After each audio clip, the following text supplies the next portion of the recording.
What up, what up, what up, sports fans all over the world? It is your boy, Mac the Giants fan. I got my guys, Zenith, Adam Costas, and you definitely know our guy, NYG Jeffy T85 is always going to be right here with us.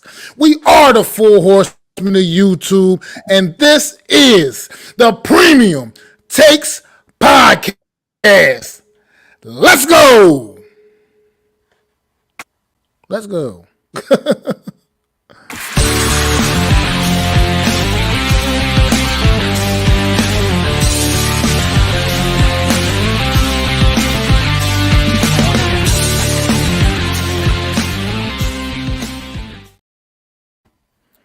Yeah, sorry for the quick little hiccup right there. I was a little weird, little fumble.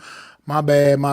But everybody, man, I'm going to turn it over to Adam real quick. We're going to congratulate the Golden Knights Denver Nuggets for their championship runs. Their season's coming to a completion. Go ahead, Adam. Take it away.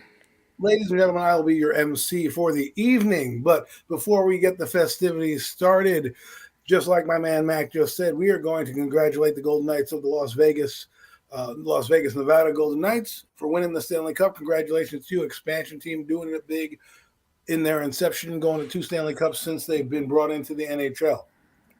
That's pretty big news. We are also going to say big ups or congratulations to the Denver Nuggets and Jokic, Joker, and Murray. They won their championship recently. Few franchises in the history of sports I never thought would win a franchise, a title. The Golden State Warriors, well, they've won 4. Cleveland Cavaliers, they've won 1. And now the Denver Nuggets. In my lifetime, when I was growing up, never thought I'd see him win. Congratulations to Jokic. He had one of the best playoff runs for a score, almost 30 points a game, 10 rebounds, 10 blocks, all that good stuff. We need to really recognize him as one of the big men of all time. He's headed in that direction, and I hope he gets another championship trophy. Mac, any thoughts on the Knights and the Nuggets? Well, real quick, I'm not the biggest hockey guy, but at the same time, I respect what the Golden Knights been doing. Like you said, they've only been in the league, I'm not even sure. Has it been 5 years maybe? Has it been something like that? I'm not sure it's been even quite that long. But they've been an impressive franchise, man. Come in, like you said, their second Stanley Cup appearance, this time cashing in with the W. Impressive style, the way they put the Florida Panthers out in that deciding game.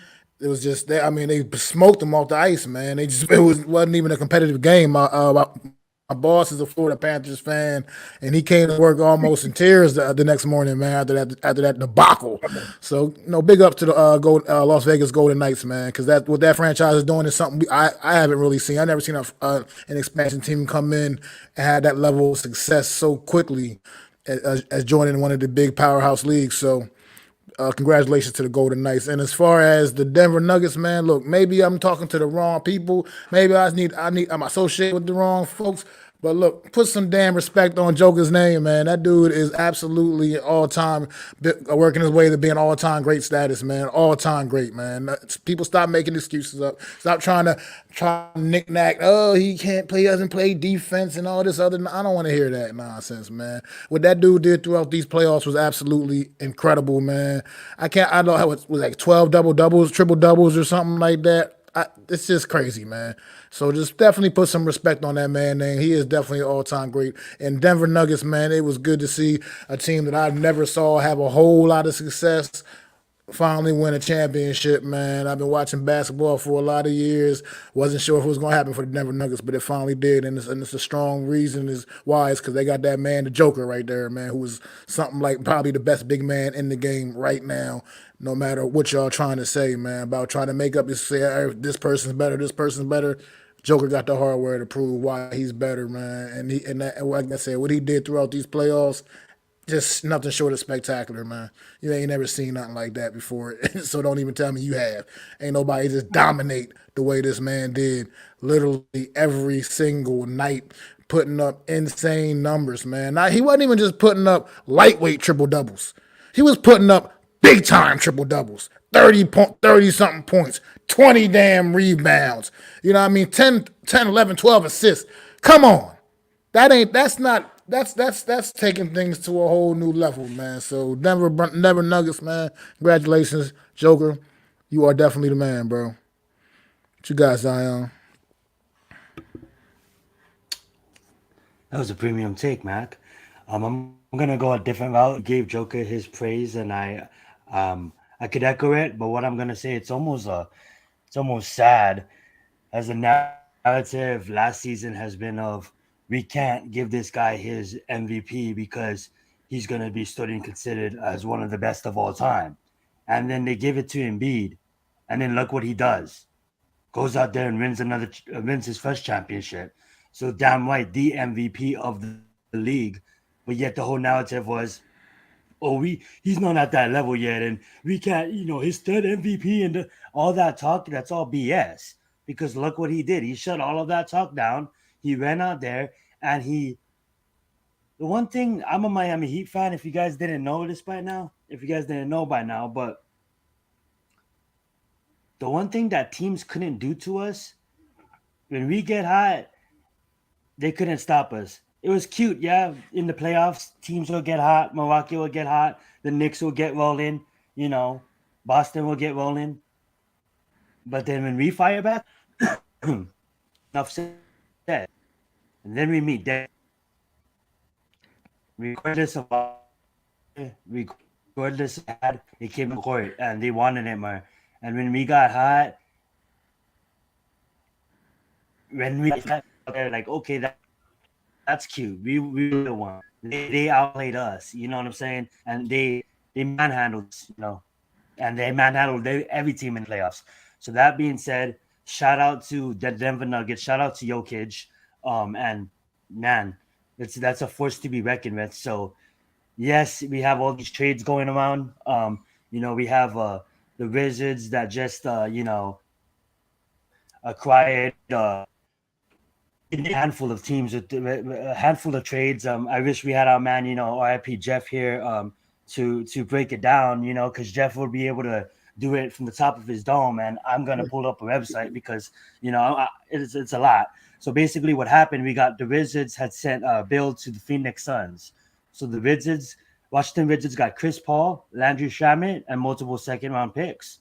The Phoenix Suns got Bradley Beal, Jordan Goodwin, and Isaiah Todd.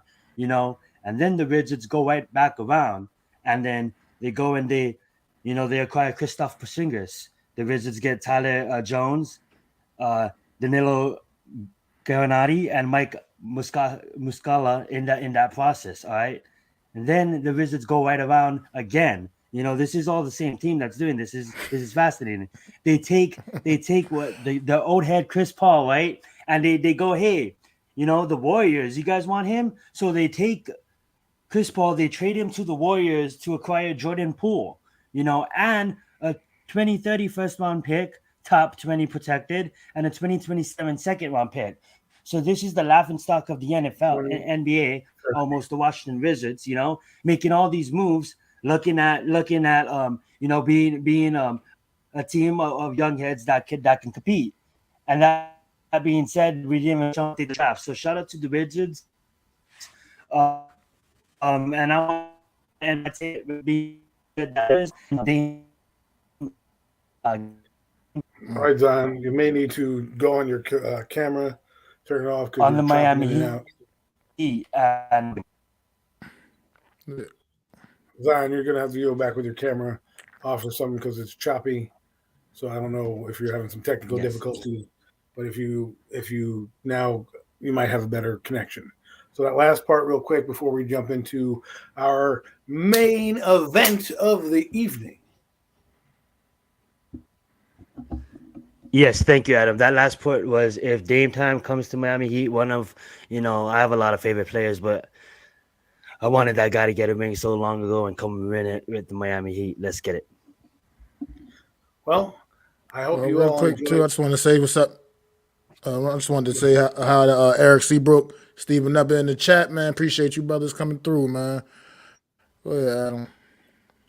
And without further ado, the reason we are all here tonight, the reason we are having this show tonight, because Premium Takes presents to you the NFL All-Star Team.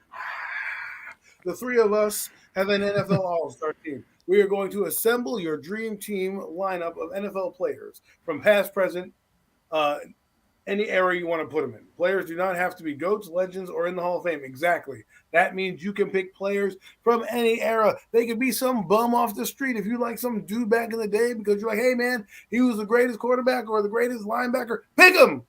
That's what this is here for. This is your team. Now, what we want you to do in the chat is we want to, one, have you make your own team. So if you're following along with us, follow along position by position, and you make your own team. At the end of this, we are also going to ask you to please vote on your team that you think is going to be the best team competing of the three between me, Mac, and Zion, premium take style. So, Mac, let's get into the rules, shall we? Rules for the offense. Okay, if you're sitting back on your couch wondering how this goes, you have one quarterback, 5 linemen, and 5 skill position players. That means you can do whatever you want, whatever combination of skill players you would like to put on the field. You only get 5. So make it fun, make it wise, and do your best chess matches. We're going to start off with the quarterback position first, and then we'll get into defense. Guys, I'm going to throw it to Mac first. Mac, let's have your quarterback. Then I'll go Zion, and then myself.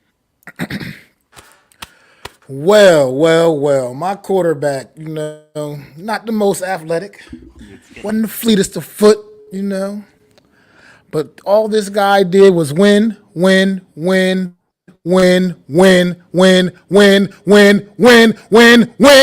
anybody else ever over his span of his 20 plus years in his career. I am talking about TB12, Tom Brady. The guy just knows how to flat out win football games, win championships. He is my quarterback.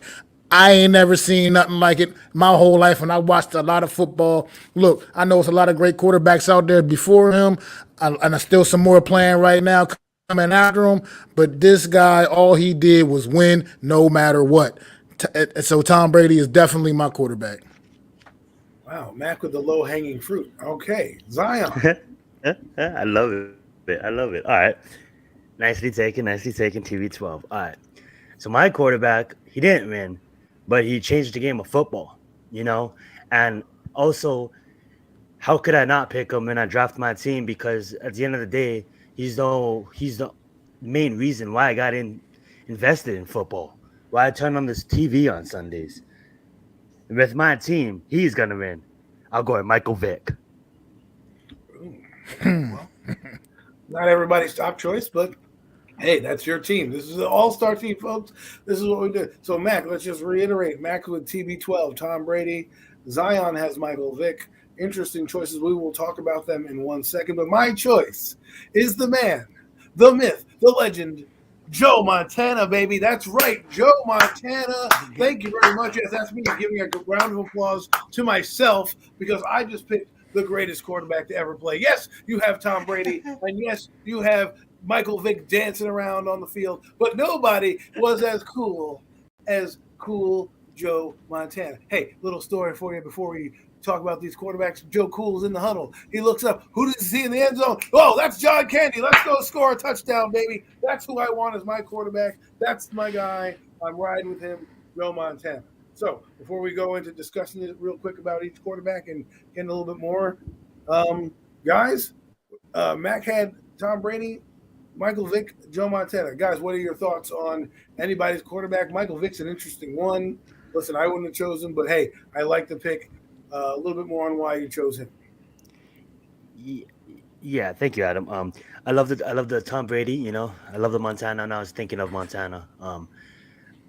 I was thinking of Peyton Manning also, but the reason why I chose Mike Vick is because, like I said, he's the reason why I got into football, and also, he can move. With this team I'm gonna build, with these players you're about to see, at the end of the show, you're gonna understand why I chose Michael Vick and how he's gonna execute on this offense. He's gonna move. I mean, this is not even have to move. Interesting stuff. I want to hear this. Okay, let me. Sitting to my left on the screen, his name is Mac, the Giant fan. He is going with arguably the GOAT of this era. I'm going with the GOAT of another era. Mac, I want to hear it again. Why did you choose number 12? because all he did was win no matter what. Let's face it, man. People can say anything they want, they have your opinions about Tom Brady, but the guy was an absolute winner. He was an animal, and it didn't matter who was on the field with him. I mean, even the couple of years when he did have a little bit better talent, upper echelon talent around him, all only difference it made was his stats just got even that much better. I mean, that's the only difference it made. He was already doing it with guys we don't even know who the hell they are. Who the hell were most of the guys he played with throughout the course of his career? He's played with only maybe literally a handful of people that may or may not one day see Canton. You know what I mean? Maybe you can look and say, okay, Randy Moss obviously is in Canton already. You know, Rob Gronkowski will be in Canton one day. I mean, and Mike Evans probably most likely will be in Canton one day. So after that, I mean, who's the other like Hall of Famers Tom Brady's played with offensively? But yet he still gets the job done. He still gets it done to the tune of 7 Super Bowls. 7. Lucky number 7. 5 times he was the Super Bowl MVP. 5 times, y'all. Come on, man.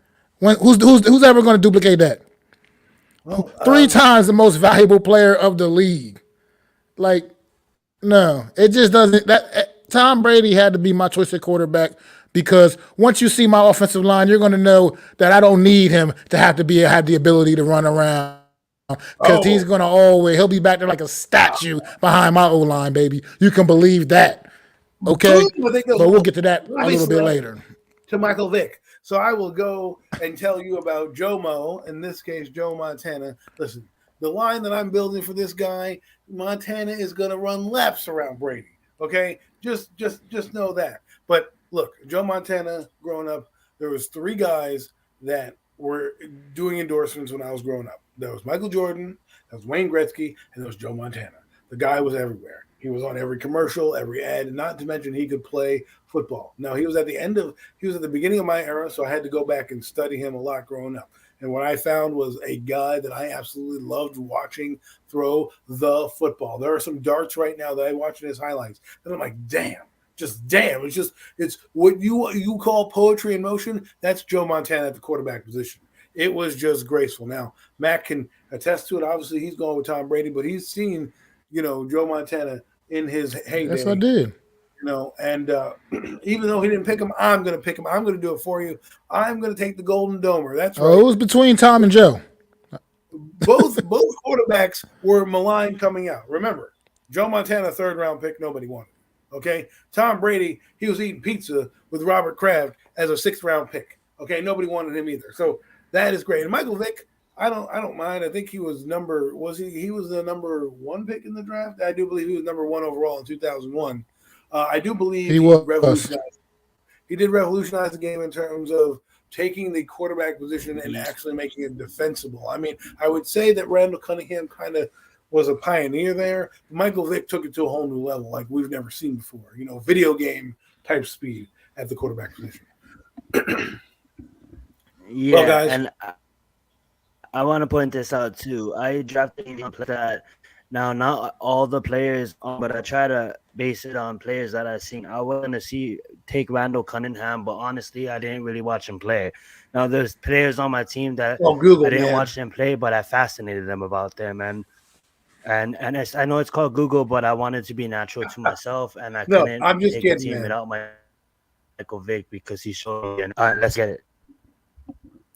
All right, fellas. Now we're moving on from the quarterback, and now we're going on to one of the 5 skill positions that we talked about, and that would be running back. First up on the docket. I'll be right back. You'll be right back. Well, that doesn't help us when we're making our picks, does it? So I guess I'll go first. And then, Mac, you can go. And Zion, you'll be last since we don't know where you are.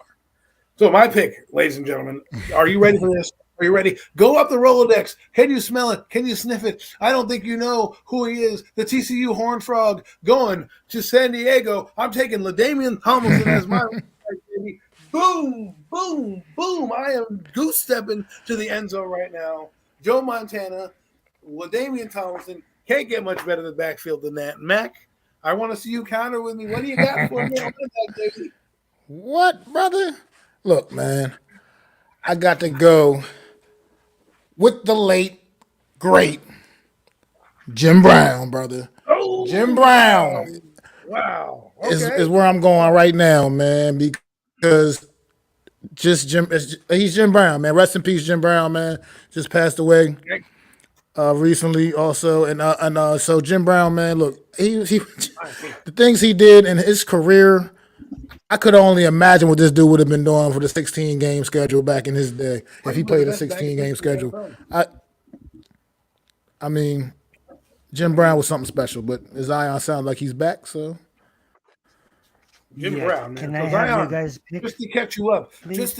whatever what you're doing. LaDainian Tomlinson was my pick. That's right. That's right. LaDainian and Joe Montana, and then we have Jim Brown and Tom Brady. I mean, my God, Zion, you are going to need. I don't know what you're going to need. But you're going to need a little bit better than Michael Vick to start with these bad boys. We got big dogs in the backfield. Let's go, baby. Very nice, very nice. Well, this is another guy that every time I watched him step on the field, I rooted for him. He's been around the block a couple of times, and you know what he did for his original organization was the face of the organization before the Justin Jeffersons of the world. You really know AP. Adrian Peterson. wow. I mean, that's that. Adrian Peterson is definitely impressive, brother. He's I one cannot hell tell of a a back. lie. One of my favorite backs, but It's a not lot as of LaDainian. Well, you know what? You know what? Let's start right there. You know what, Mac? You were already explaining to you about your back, so get a little bit more detail, and then we'll go with Adrian Peterson, and then I'll tell you why I picked LaDainian. So, Mac, let us know a little bit more why you chose well, him. Sorry. Go ahead. like it's because Jim Brown, man, was doing the things, putting up the kind of numbers he put up. And I believe he was playing only, if I'm not making 14 game schedules. I'm not sure if there was maybe 14 games, something like that, back when he was playing in the league. So and he was still putting up numbers like these guys today are putting up in 16, 17 game schedules. I mean, Jim Brown was something special. He was an animal. Nobody could touch this guy, man. 8 times first team All Pro, 8 times as a first team All Pro. So that's just, I mean, it's amazing. 3-time league MVP at the running back position. Now, granted, the game was a lot different back then, so running backs were definitely a lot more valuable and held to a much higher standard back in those days. But at the same time, to be the MVP of the league 3 times, I mean, Jim Brown, he could have kept going too. His career was fairly short, man, overall, man. So he could have definitely kept going. And at the end of the day, I mean, he was an 8-time all first team All Pro. You want to get a load of this? The man only played 8 seasons. Let that sink in. And he has 12,000. Let that sink in. That's crazy. And that's why he's my RB1. That's why he's my RB1. Well, that is I mean, woo, Jim Brown, man. I wish he did not, get into movies. Obviously, making movie money. That's why he left. Obviously, he was an activist in the civil rights movement. We know how he did that. Jim Brown, big ups to him. Probably, arguably, the best back of all time. If you want to look at it, if you were to extrapolate his numbers out to a season of maybe 8 to 9 to 10, 12 years of playing, he's probably beating Barry Sanders, Emmitt Smith, and Walter Payton. Guys, we didn't mention. Anyways, Zion, give us a little bit more on your choice of back, and then before we jump into the next position group, I will give my thoughts on LaDainian. Zion. Yeah. Sorry, I'm dealing with some connectivity issues. You can hear me? Yes, we were just wondering if you could expand on Adrian Peterson's selection.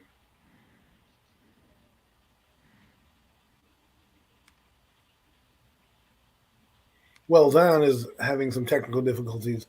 When he gets back on, we will get his thoughts. But my thoughts were on LaDainian Tomlinson. Listen, I love Adrian Peterson as well, but LaDainian Tomlinson was my Barry Sanders.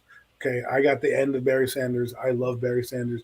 If anyone who knows me knows that my favorite back is Barry Sanders. But I went with my second favorite of all time that I loved watching, which was LaDainian Tomlinson. Guy single-handedly won football games for that team in overtime. Did it 2 or 3 times in a season with just a stiff arm move. His end zone dance was spectacular. He was one of the best backs that we never got to see because he played in San Diego.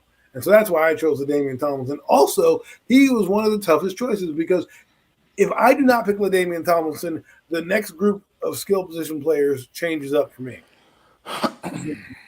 Like we said, I don't know where Zion is. I think he's back. Zion, before we were just about to move on to the next group, but tell us a little bit about the Adrian Peterson selection, and we will move on to the next group or groupings of players and let the audience know what your position groups are going to be.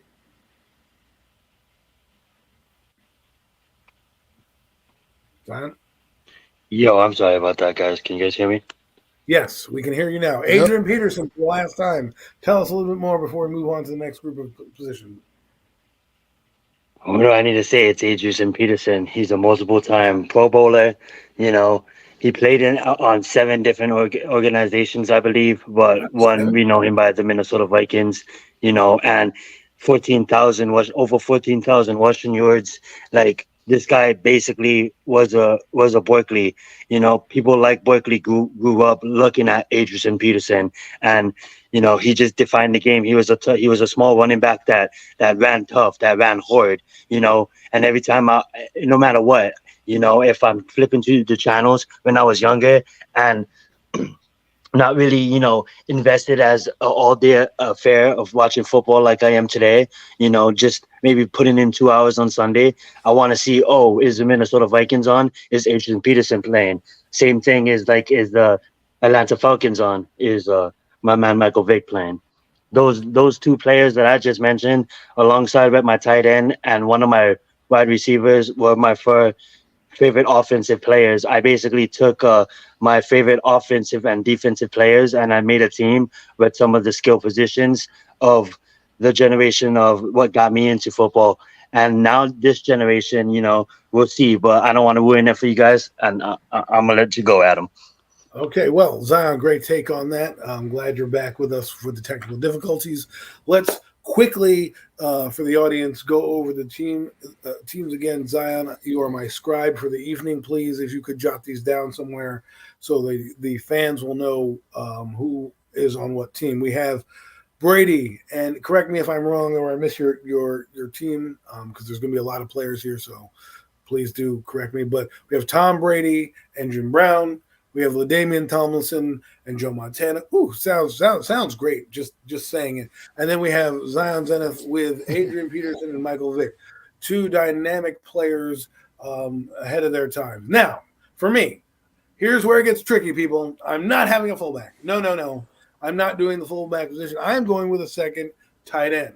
So I'm going to let you guys know who my 2 tight ends are before I let you know who my 2 wideouts are. Actually, I'm just going to go the entire skill position for you guys. So my skill position, my remaining 4, my running back was Damian, my quarterback was Montana. I'm going to first tell you I'm going with Shannon Sharp at 1 tight end. Okay, Shannon Sharp at 1 tight end. But hold on.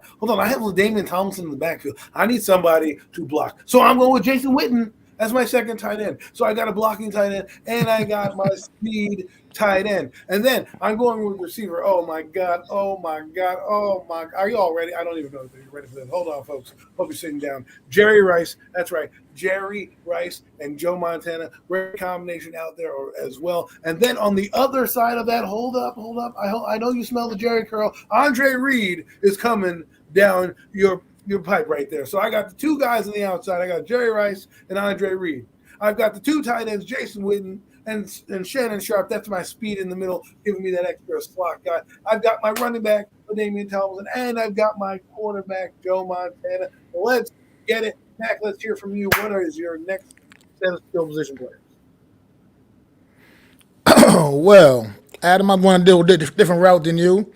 I went with a just traditional base formation.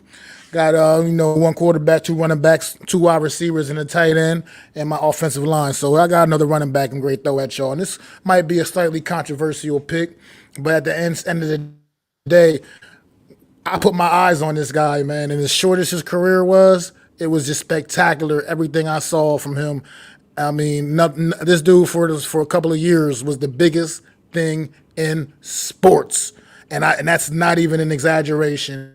My running back two, my RB2 is Mr. Bo Jackson, because Bo knows if he didn't get that hip injury, he would have probably been arguably the all-time leading rusher in NFL history if he would have been able to play his career out the way it should have been able to go.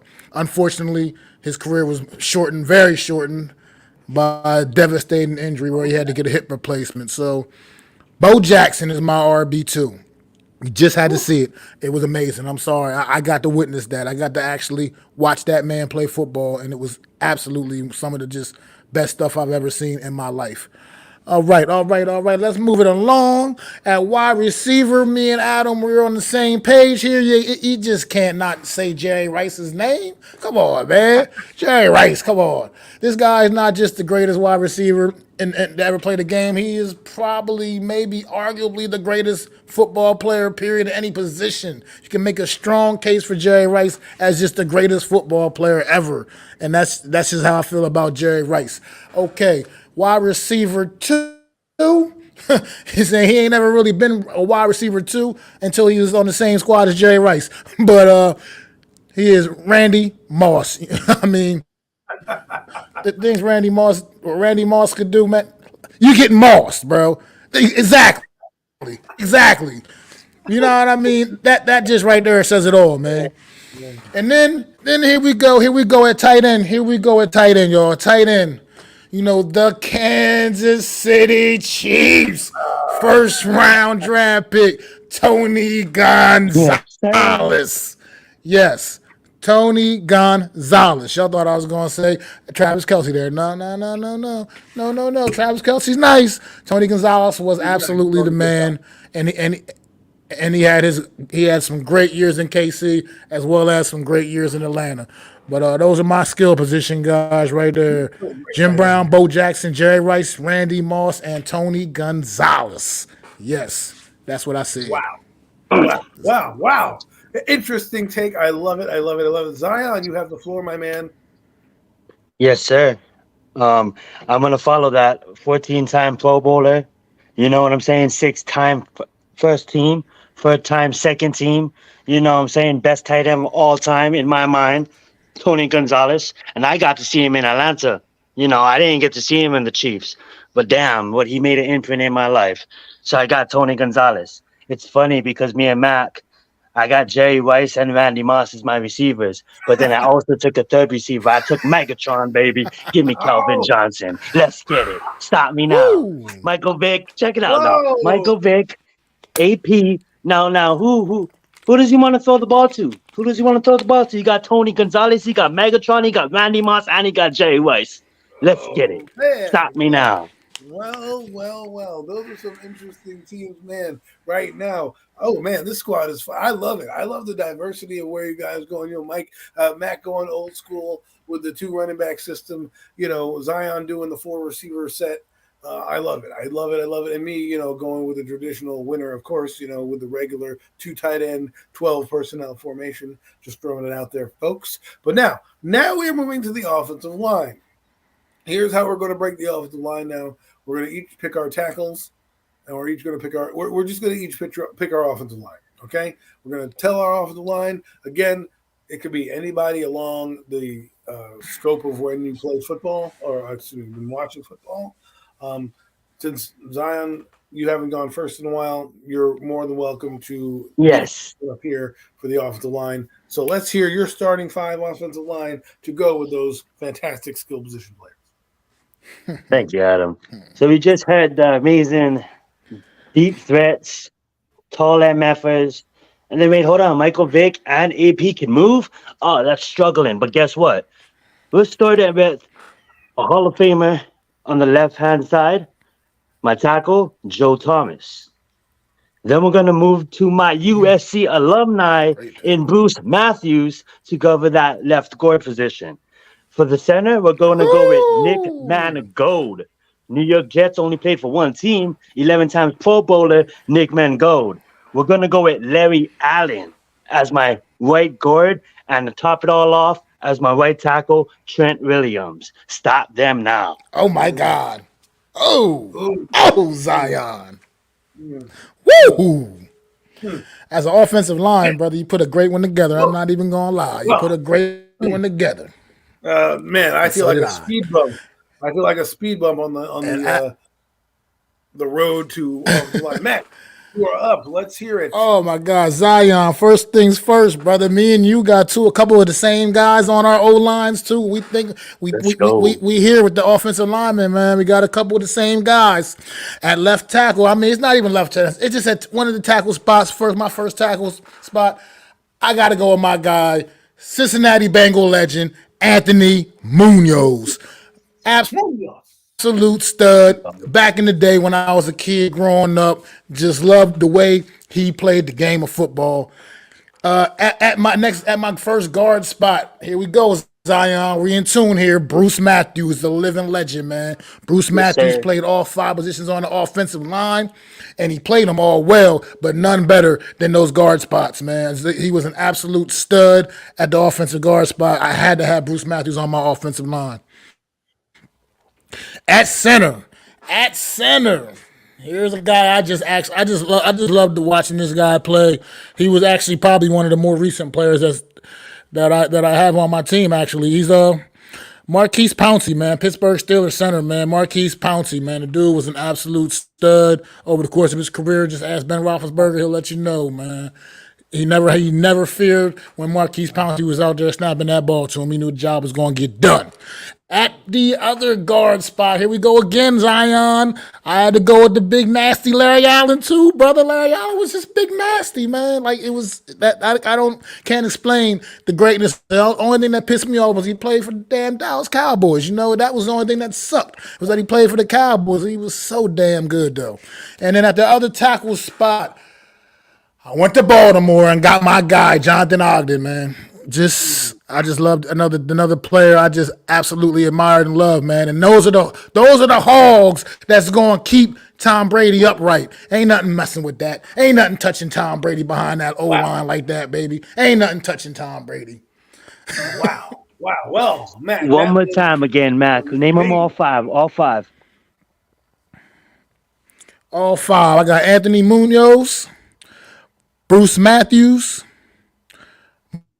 Marquise Pouncey, Larry Allen, and Jonathan Ogden. Those are my guys. Those are my hogs. Now you heard those 5 building blocks. I'm about to light it up. All right. I'm about to put the fireworks in the sky. The party is about to begin. Okay. First, Mac, I will start with the same lineman that you just mentioned, my man Jonathan Ogden. I got to give him props. When he was drafted by the Ravens, he should be a Brown, but obviously you know what happened. They moved to Baltimore. He is a Raven and a Hall of Famer for life. If you do not have Jonathan Ogden on your team, you might as well give up now. The other tackle I am going with is the guy from St. Louis. His name is Orlando Pace. Oh, my God, was that man an absolute stud.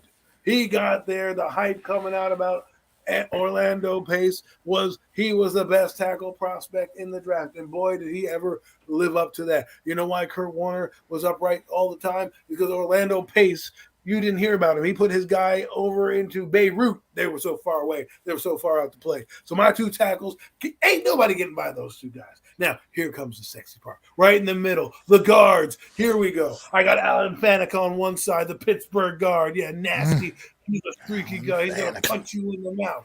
Okay. And I got Willie Shields at the other guard. You know Willie Shields, big Kansas City lineman, mean, nasty, road grader of a lineman, knocking you back. Boom, boom, boom. And then right next to them, the field general that is in front of them all, Kevin Mawai. Kevin Mawai, that is right. You heard his name right there. We have Hall of Famer. This guy is probably the best center of all time. You can't argue with this. I told you it was sexy. I told you I was coming. These boulders are rolling down the hill. Joe Montana and LaDainian Tomlinson. Wow. Impressive units. All you got, both of you guys got some impressive units, man. And I feel pretty good about mine as well, man. I mean, absolutely really good offenses here. Fantastic. first start, fellas. So, do you want to do the kickers and punters now, or do you want to save that to the end? I mean, Go do the kickers and punters, and then finish up with do the kickers and punters now. Finish up with the defense. Okay, so we're going to take a brief intermission with kickers and punters, and but anyways, I will start with the kickers and punters, the most glory position out there. So I'm going to start and return people. I'm going to start.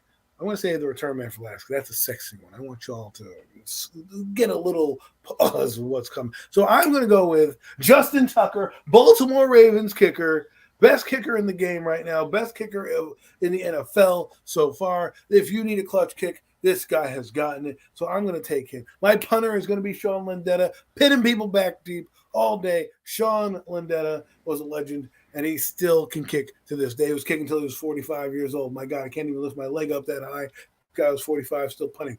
Incredible. And then this is get ready. Get your popcorn ready because I'm about to dance in the end zone right now. Joshua Cribbs, baby, is my return man. 13,000 return yards. I am dropping elbows in your end zone right now. Ladies and gentlemen, that's my three specialists. I've got the kicker in Justin Tucker. I have got Sean Lindetta as the punter and Joshua Cribbs as my return man. Good luck as I am returning kicks, pinning you deep, and scoring 60-yard field goals all over the field. Mac? What say you? Well, okay, all right. I mean, kicker, man, I had to go with Mr. Clutch, Mr. All Day. I mean, no one's kicked more important kicks than this guy, I feel like. Got to go with Adam Vinatieri here, man. I mean, I feel like he's going to be the next kicker inducted in the Hall of Fame sooner or later, one of these days down the line, and I'd had to go with Adam Vinatieri. I've never seen anybody else kick more just important clutch kicks than Adam Vinatieri, man. When everything was on the line and big games, this guy no one had as many opportunities as him, and he cashed in most of the time. As far as the punter goes, I mean, I had to go with the only one that's actually in the Hall of Fame, man. There's only one punter in the Hall of Fame, and I went with my guy, Ray Guy, also just for the reason that I actually saw him get inducted in the Hall of Fame because he got inducted the same year as Michael Strahan, and I was there live for that. So I got to actually, be a part of his day of immortality, and I got to meet the guy, shook his hand at the parade. So Ray Guy, man, that's my punter, all-time Raider great, the only punter in the NFL Hall of Fame. And then as a return guy, also once again, no secret, man, I go with who I feel like was the best thing I ever saw do it, and that's Devin Hester, man. I mean, this guy just putting them in the end zone all over the place, man.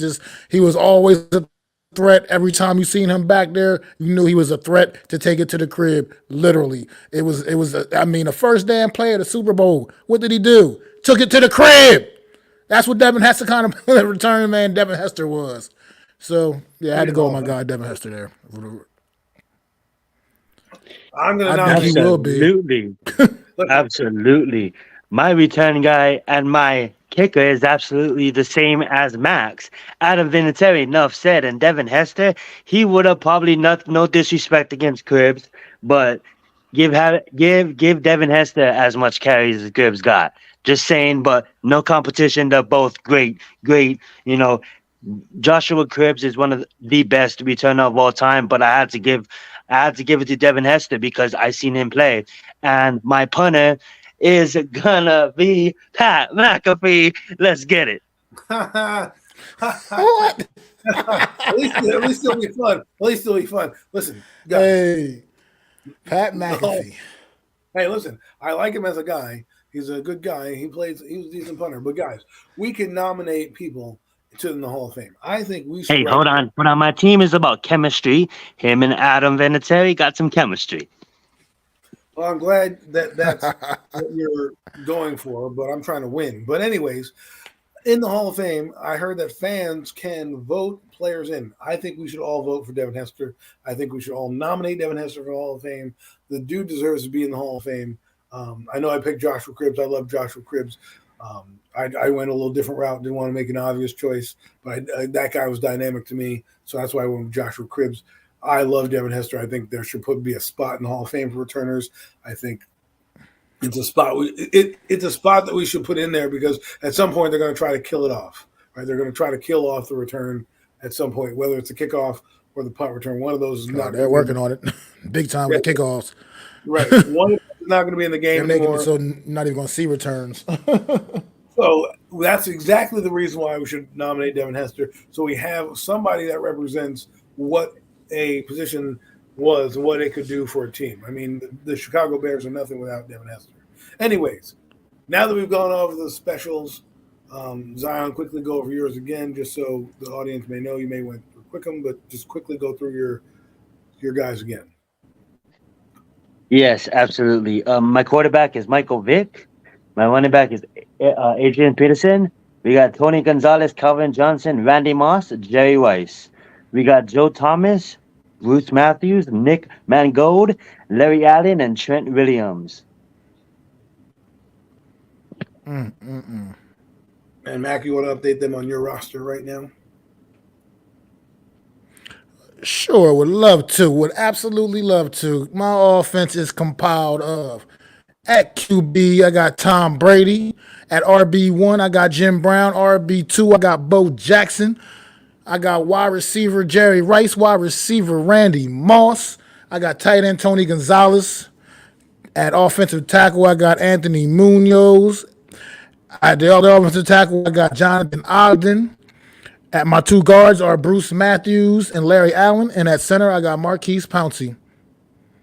And then also on special teams, I got kicker Adam Vinatieri, punter Ray Guy, and kick returner and punt return specialist Devin Hester, man.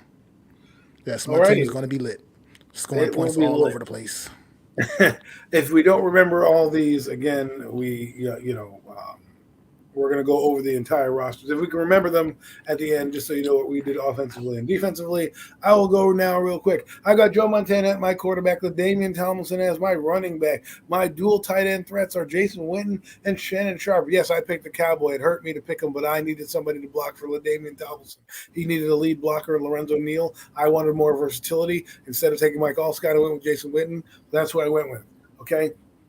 My two receivers are Andre Reed and Jerry Rice. Andre Reed is one of the best receivers that no one ever talks about. He was with that K-Gun with those Buffalo Bills teams.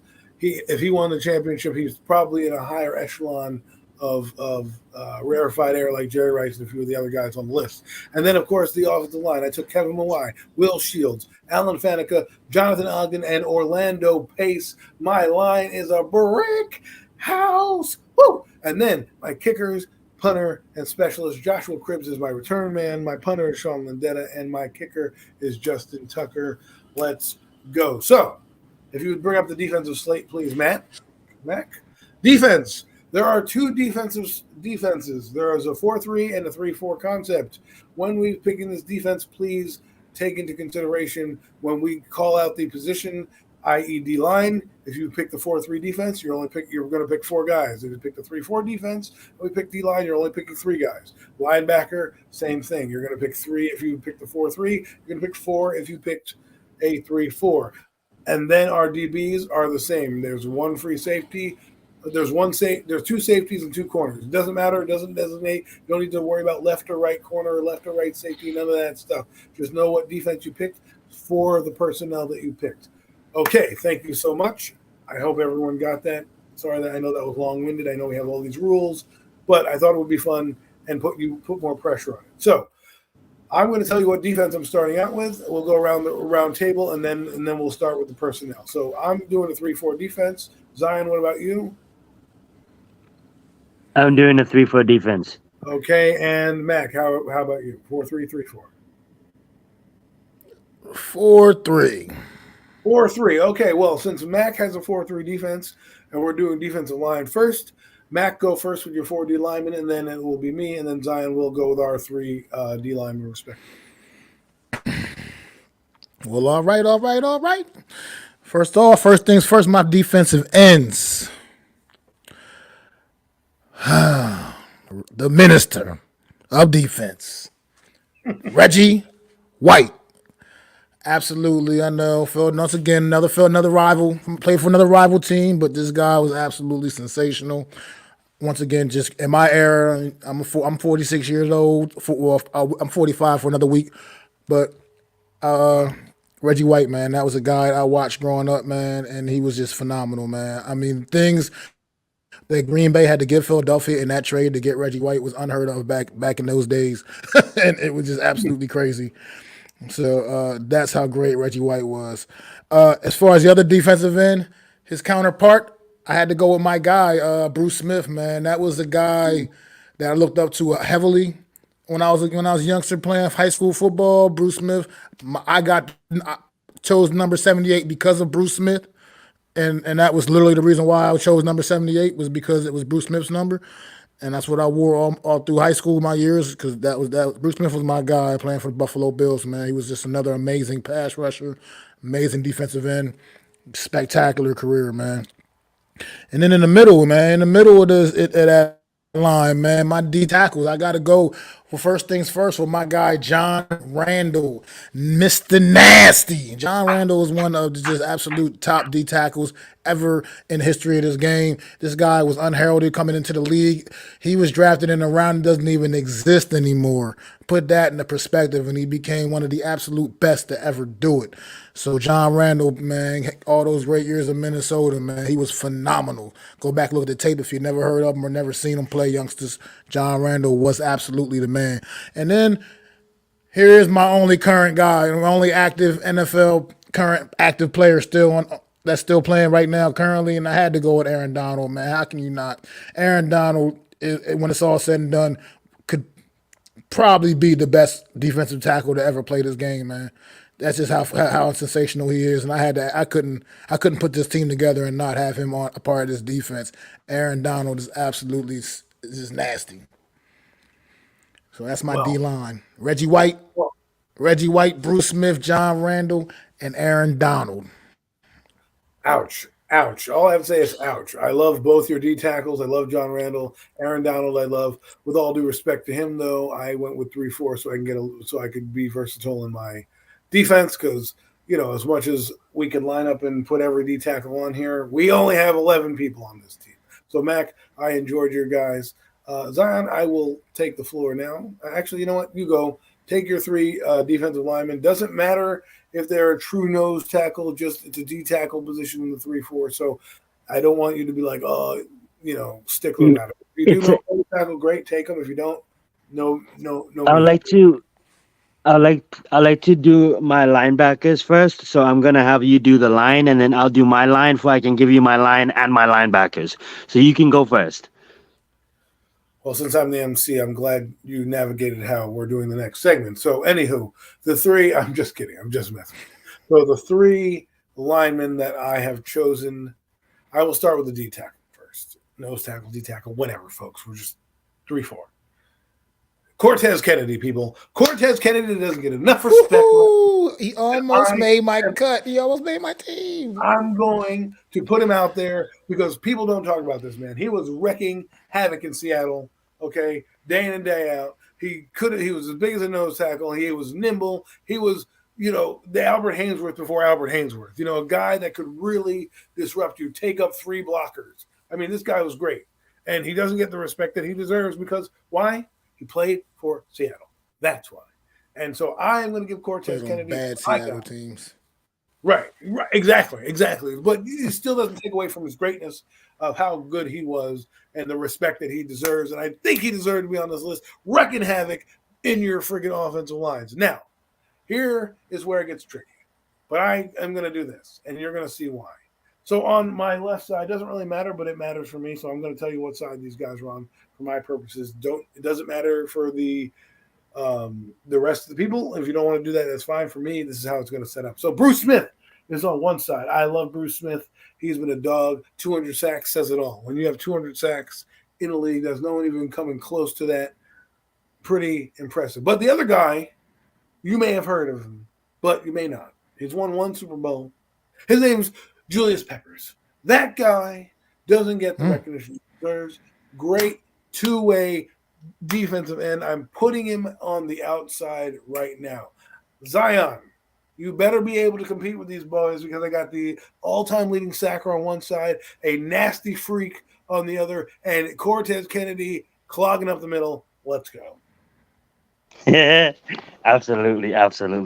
So I got Aaron Donald in the middle in my 3-4 concept, and I got Bruce Smith. I think we all have Bruce Smith. You know, well respected. He can actually play anywhere on that line. And then this might surprise you guys, but because he doesn't really play this position, but I have him playing this position because when I read my linebackers, you'll understand why. I have Michael Strahan. I mean, it's a D end. That's exactly the position that you picked correctly. Now, I have Perfecto. a hand like you. So, I get what you're for saying example, because he's not really a three. He's not a three. He's not a 3-4 DN. He's not a 3-4 DN. He wouldn't be that traditionally. But nor I is got what you're saying. Bruce He'd be Smith, more like nor is Bruce like Smith or yeah. Julius Peppers. But You're just picking a defensive player. Remember, it's an all-star team. but There's it's no technicalities yeah. here. If you want to get run over by putting Aaron Donald in the middle of your defense, fine. By all means, put Aaron Donald in the middle of your defense. I love Aaron Donald, but let me tell you something. He does not need to be a nose tackle, that's for sure. Leave him at D tackle where he can run around and 8-ball and kamikaze his way to the quarterback. Because if you put him at nose tackle, he's just going to get run over. But anyways, that's all said and good. Zion, again, repeat your 3D linemen, and then we'll get into the linebackers. You can go first. Yes, I got Michael Strahan, Aaron Donald, and Bruce Smith. Okay, now to the linebackers. He's got 4, Max got 3, and I've got 4 doing the 3-4 defense. So go, Zion. Alrighty, so check this out. This is gonna be so fire. I'm so excited to tell you guys. Alright, so who's gonna be right behind Aaron Donald? Well, I'm gonna have 2 middle linebackers in Ray Lewis and Luke Kuechly. And then who's gonna be my outside linebackers? Derek Brooks out of Tampa and Lawrence Taylor. Let's get it. Well, Indeed. I would sure like to go because my linebacking core is just downright scary. I'm not going to even sugarcoat it. There's no better way to put it. Okay, look, let's face it.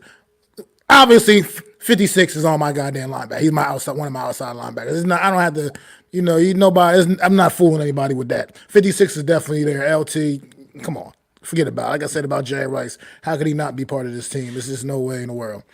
I mean, that's probably arguably the GOAT offensive player, the GOAT defensive player right there, period. Anyway, that's my opinion, y'all, but I feel pretty strongly a lot of people would agree. But my other outside linebacker, LT, meet DT. Derek Thomas, number 58. God rest his soul to Derek Thomas. Died in a tragic car accident many, many years ago. Derek Thomas was an absolute beast at linebacker as well. He was the second coming of Lawrence Taylor, and unfortunately his career got cut a little bit short. Also due to to a car accident that just ended his life, unfortunately. So rest in peace, Derek Thomas, a great young player back in the day, man, and did phenomenal things on the field. And in the middle linebacker, I'm taking you all the way back. You know what I mean? And if you don't know, go ask your grandpops about them, all you little kiddies out there, man. If you don't know, and if you ain't never popped in an old VHS tape or something and seen the highlight reel of Dick Butkus, the Chicago Bears middle linebacker back in the 60s. If you ain't never seen a highlight reel of Dick Butkus, then you need to go look at it because that's how you play the middle linebacker position. Everything he's doing, do that.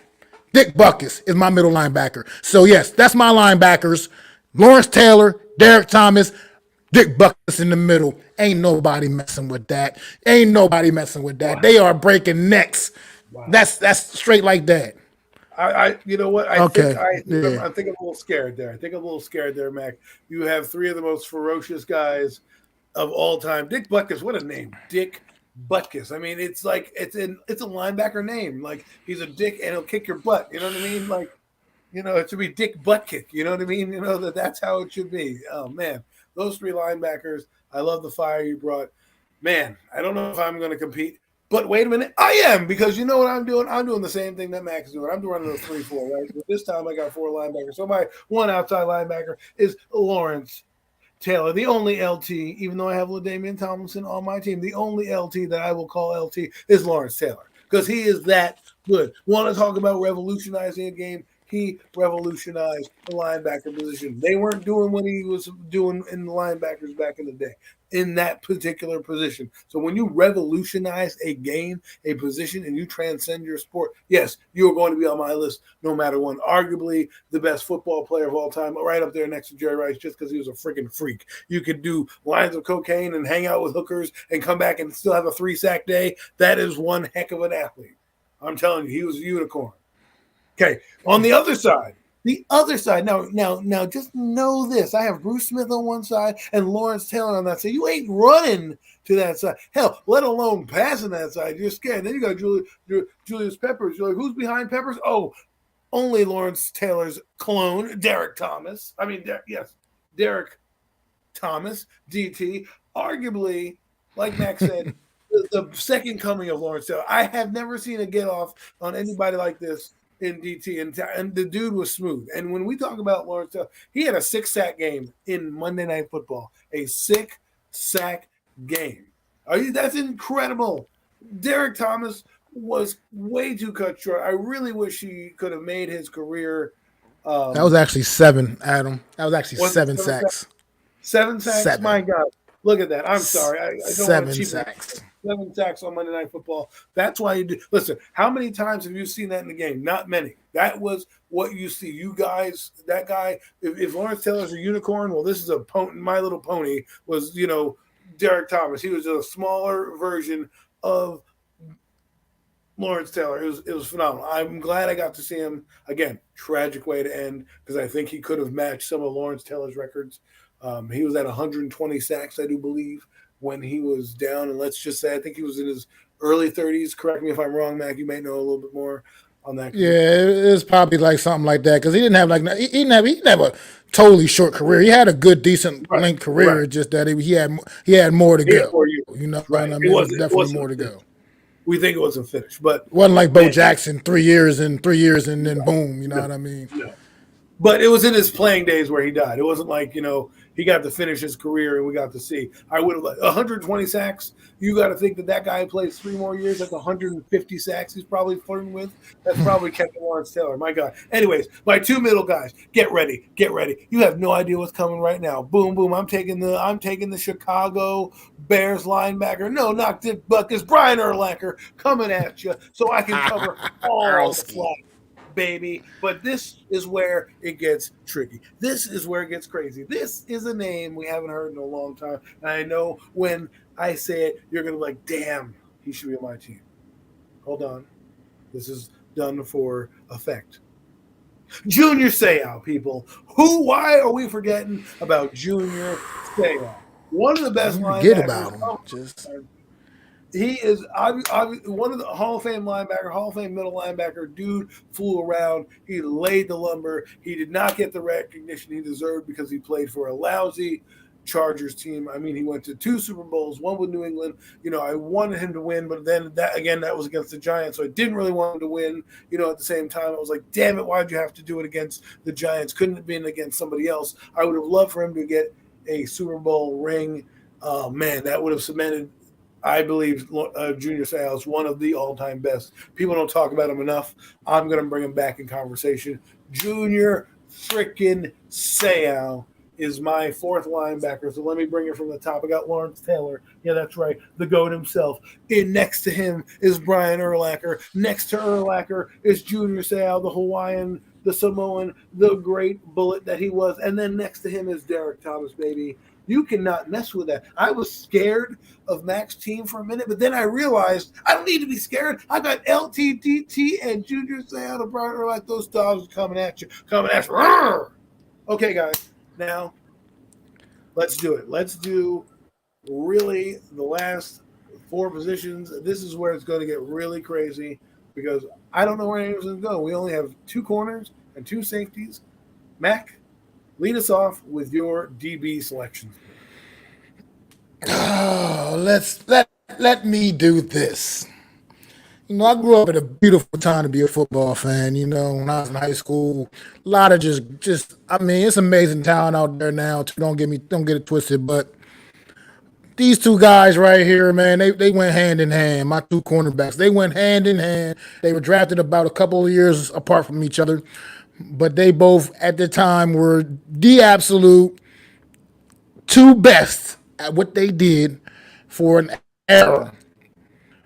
And my two cornerbacks, come on, let's go. Rod Woodson, Deion Sanders, prime time, baby. Yes, those two right there were the two most dominant cornerbacks in the nine throughout the pretty much the course of the '90s, basically in this league, man, and in the NFL. So I had to go with those two, my two bookends, two guys that were just absolute blankets, turnover machines. They would absolutely just turn quarterbacks over, and you know what Dion did when he got that ball in his hand. You know what Dion used to do. Rod Woodson didn't necessarily have those moves, quite the moves Dion had, but he was still very shifty. He get the intercept when he picked the passes off too, and had his share of touchdowns as well. But that's my cornerbacks, you know what I mean? So yeah, you ain't passing on that. You ain't getting much on them.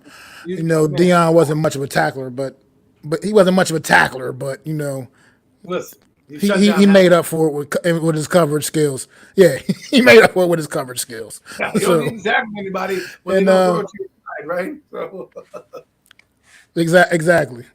Okay, and then we got what, the safeties? Huh? Y'all ready for the safeties now? Let's go. Okay. Once again, taking it back a little bit, not that far back, just going back to the '80s though. This was the best safety in the '80s by far to me, and not even close. To me, wasn't is not even a question. And that is from the 49ers, the man, Ronnie Lott. Yes, that's my first safety right there. Ronnie Lott, absolute stud, one of the legends of this game, man. Played with his broken fingers and hands and all kinds of craziness and just wreaked havoc back there at the safety position. And then my other safety, man, it got tricky here because I was really going back and forth between two guys that I also believe were the two best safeties during their era, and it was the same era. They both played the same, roughly around at the same time, and I was going back and forth, and forth. One play for Baltimore, one play for Pittsburgh. And I went with the guy that played for Baltimore, Ed Reed, because he was the goddamn animal out there. You couldn't throw nothing back there because Ed Reed was going to pick it the hell off and he was going to take it to the house. That's what Ed Reed did. And then he'll stick his nose in there, and he was a plugger too, stick his nose in there and lay the lumber as well. Ed Reed, to me, was something sensational, man. He was a fun guy to watch play football, man. So that's where I went with at safety. Ronnie Lott, Ed Reed to join Deion Sanders, Rod Woodson in that secondary, man. Tell me who's messing with that, y'all. Who's messing with that, man? First off, I have to tell you, I have the exact same secondary. So for that, I am going to switch up a couple guys because I have the exact. Well, actually, I don't have the exact same secondary because you have one safety that I don't have on there. And so I'll start with that. Me too. My first two safeties are this, right? I went with Ed Reed because I absolutely love that man. That was my favorite safety growing up. He was the silkiest, the smoothest, the best safety of all time. The second one is the hairman himself, Troy Polamalu. Yes, that man, not only did he have head and shoulders above the rest of everyone. Oh, see how I did that there? You should give me a plug there, head and shoulders. Troy Polamalu was an absolute stud. He revolutionized the strong safety position. There is no strong safety without talking about Troy Polamalu. You want to talk about a money backer and all that jazz they make up now, that stupid money backer role? Guess what? He was the money backer. He allowed Pittsburgh to freelance. He can go on one side. He can cover the back out of the backfield. He can drop back and cover the damn tight end. He was covering everybody. And for that reason is why I picked Troy Polamalu. Now, I picked Rod Woodson and Deion Sanders, but I'm going to change them up just a little bit just so we're not too consistent in the show's boring. I have a couple backups. But the reason I picked Rod Woodson is the same reason that Mac was saying. He can tackle. Why? Because if you look at my side right now, I've got Julius Peppers, Derek Thomas, and Rod Woodson on one side. Can you believe that? No, you're not running on that. You're not running that. But you know what? I'll take out Rod Woodson. And I'll put in another corner that I like that nobody talks about. He was about 5'8". His name is Darrell Green. Okay? Darrell Green was out there. So you got Deion Sanders on one side. So, but Deion Sanders can't tackle. I can't have two guys not tackle. So I'm gonna just take another Woodson, and I'm gonna take out another guy, and I'm gonna put in a guy that I love that should be in the Hall of Fame, but no one's gonna put him in there yet. And I put in Champ Bailey, a healthy Champ Bailey on this side. You've got Darrell Green on that side. So I've switched out Rod Woodson and Deion Sanders for Champ Bailey and Darrell Green. I know people, why are you saying Oh, you're doing that just for fun. I don't want to keep the. I know we're great minds think alike. Me and Mac. I'm on record saying I had Deion Sanders, Rod Woodson, and Ed Reed. It only was different with Palomalu, but I just wanted to also say to switch it up, to keep it going. So yeah, I've got Champ Bailey, Dale Green, Palomalu, and Ed Reed. Let's get it. Well, the show's over because I had Troy Polamalu, Ed Reed, Deion Sanders, and Rod Woodson. I guess I'll say Hey, Rod Woodson is look, now a I mean, coach of the okay. Vegas Vipers. In other news, Deion Sanders is now a coach of the Colorado, and Troy Well, is it Polamalu, safe see to say now we he's have the same Polynesian taste in brother. D-backs? I guess Well, yes, I we mean, have very and similar taste in D-backs. Apparently, well, listen. I could easily switch out Palomalu and put in Steve Atwater, right, and put in that guy. I could easily take out. I don't know if I want Sean Taylor. I like Sean Taylor, but I don't know if he had a long enough career to put him I in hate them a lot. that career. That career. I mean, you guys can take him if you wanted to, Look, but he was on his way too. He was also on his way, man. yes, you're absolutely right. Can't deny that. The other guy that we should talk about it was John Lynch. You know, I mean, I like him as a safety as well. He doesn't get the recognition he deserves. You know, a corner that you know what? You know who I'm gonna take Dale Green out. Screw I Dale mean, Green. nobody, I'm none of going. us said Revis. None of us said Revis Island. You Well, know, I was gonna say that, but I none of was us just went putting there. Rondé Barber. That's who I was gonna go with. I was gonna put Rondé Barber on the outside with Tramp Bailey. A guy that doesn't get No, talked hey, about. Cover corner, can tackle, has got 30 sacks, 30 interceptions. Didn't he just get into the Hall of Fame or was he well, look, nominated? he's getting immortalized. He'll be getting in the Hall of Fame this year. He's Yeah, in so this Ron, class this year. This new and that class was he's coming with out this Revis too, year. right? He's with Revis. I mean Revis, yes. We should have all picked Revis. I was picking though. Yeah, I, Revis also. Him and I like Champ Bailey better than Revis. When Champ Bailey was healthy, he was top corner in the league, man.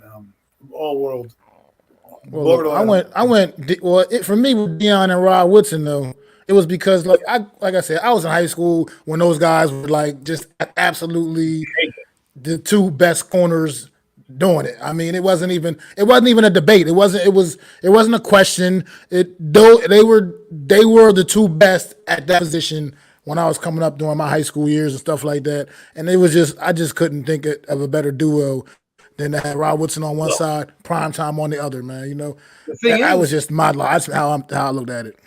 but Mac, the thing is, Rod Woodson also played safety at a high level, so it wasn't like he didn't He just play did. corner. Like the guy was a Hall of Famer at safety as well. Like if you took away his cornerback career portion of his career, he would have been a Hall of Famer as a safety.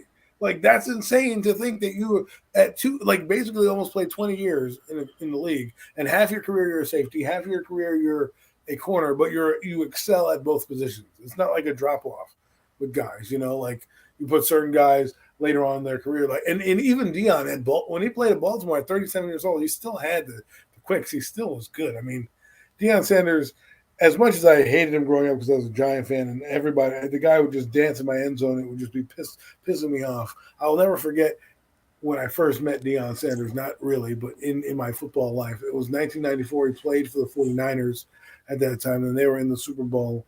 And this guy was just dancing, high stepping, goose stepping all over the place. And you're like, damn, that's what swagger was about. I didn't get a chance to see him with Atlanta. I was just learning about football and how he came. And then, of course, I'm getting into football. And who signed the biggest contract of the year I that remember year? when he got drafted.